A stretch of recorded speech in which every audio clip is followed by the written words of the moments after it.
تمہاری داڑھی سے اچھے تو میرے کتے کی دم ہے۔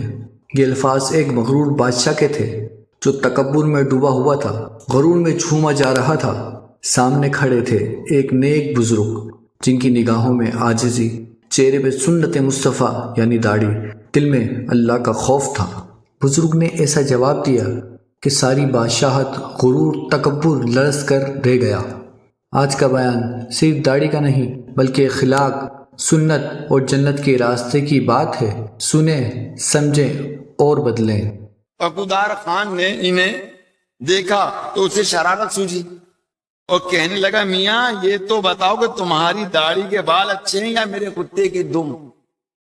تاریخ گواہ ہے وہ کام جو تیروں اور تلواروں، جنگ و جدال کرنا ناممکن تھا، مگر میٹھے بول اور اچھی بات نہیں، وہ کام کر دکھائے کہ تاتاری قوم جو دنیا کی ظالم ترین قوموں میں سے ایک تھی، انہوں نے دنیا پر بہت ظلم ڈھائے، خون کی ندیاں بہائیں، درجنوں بار ان کے ساتھ جنگیں لڑی گئی، مگر ان کا وزن نہ ٹوٹا، یعنی ان کا زور نہ ٹوٹا۔ آخر ایک میٹھے بول اور اچھی بات نے انہیں شکست دے دی، ان کا غرور اور تکبر، ظلم سب مٹ گیا، اور یہ ظالم ترین قوم اسلام کے دامن سے وابستہ ہو کر نیک رستے کے مسافر بن گئی۔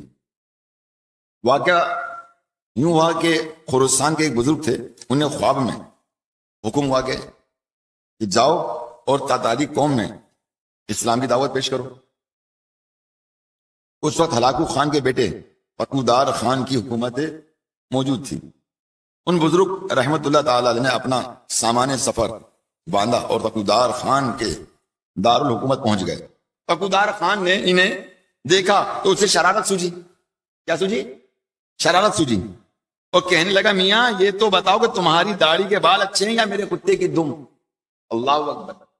بات اگرچہ غصہ دلانے والی تھی، بات اگرچہ غصہ دلانے والی تھی، مگر چونکہ وہ سمجھدار مبلغ تھے، انہوں نے وہ جذبے میں نہیں آئے، ابھی وہ غصے میں نہیں آئے، کیونکہ ہر جگہ غصہ نہیں کیا جاتا، یہ بات یاد ہے۔ اور غصہ اسلام میں جائز ہے، ناجائز نہیں، مگر وہ دین کے لیے، کس کے لیے؟ شریعت پر عمل کرنے کے لیے۔ کس کے لیے؟ اپنی اولاد کو نماز کی سختی کرنے کے لیے۔ اگر وہی اولاد ماں باپ کے ساتھ بے حرمتی کرتی ہے تو باپ اگر اس پہ گرم ہوتا ہے، کیا کر رہے ہو تم؟ جہنم کے راستے پہ چل رہے۔ ہر ایک وہ راستہ کہ جس راستے پہ چل کر اللہ اس کا رسول ناراض ہوتا ہے، تو وہاں حسن اخلاق سے،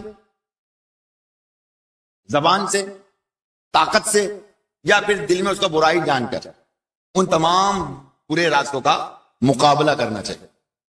وہ سمجھدار مبلغ تھے اور وہ بہت ہی نرمی کے ساتھ انہوں نے کہا، میں ابھی اپنے خالق و مالک یعنی اللہ پاک کا کتا ہوں۔ کیا کہا انہوں نے تو مطلب صرف اتنی بات کہی تھی عقودار نے کہ مطلب کتے کی دم میری اچھی ہے یا تمہاری داڑھی اچھی ہے، نعوذ باللہ۔ تو آپ نے کیا فرمایا؟ تم تو صرف داڑھی کی بات کر رہے ہو، تم داڑھی کی بات کر رہے ہو، میں تو اللہ تبارک و تعالیٰ کا کتا ہوں۔ اگر میں اپنے مالک کو خوش کرنے میں کامیاب ہو جاؤں تو میں اچھا، ورنہ آپ کے کتے کی دم مجھ سے اچھی ہے۔ کہ میں اللہ تعالیٰ کا کتا ہوں، اگر میں اپنے مالک کو خوش کرنے میں کامیاب ہو جاؤں تو میں اچھا، ورنہ آپ کے کتے کی دم مجھ سے اچھی ہے، کیونکہ وہ آپ کا فرما بردار اور وفادار ہے۔ ان باعمل بزرگ کی زبان سے نکلے ہوئے میٹھے بول گویا تاثیر کا تیر تھے جو عقودار خان کے دل پر اثر کر گئے۔ اس پر جو شرارت کا بھوت سوار تھا فوراً ہی اتر گیا۔ اب وہ نرمی سے بولا، آپ میرے مہمان ہیں، میرے ہی ہاں قیام فرمائیے۔ چنانچہ وہ بزرگ عقودار خان کے ہاں ٹھہر گئے۔ عقودار خان روزانہ رات کو آپ کی خدمت میں حاضر ہوتا اور آپ کی نہایت شفقت کے ساتھ اسے نیکی کی دعوت پیش کرتے۔ آخرکار ایک بزرگ کی نرم زبان نے وہ کلام کر دکھایا کہ جو تلواروں سے بھی ممکن نہیں ہو پا رہا تھا۔ وہی عقودار جو پہلے اسلام کو دنیا سے مٹا دینے پر تلا ہوا تھا، میٹھے بول کے اثر سے خود ہی مسلمان ہو کر محبوب رحمان صلی اللہ تعالی علیہ وسلم کا شیدائی بن گیا۔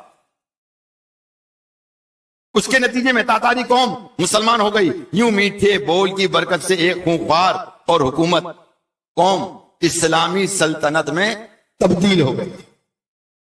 وَقُولُوا لِلنَّاسِ حُسْنًا، کیا؟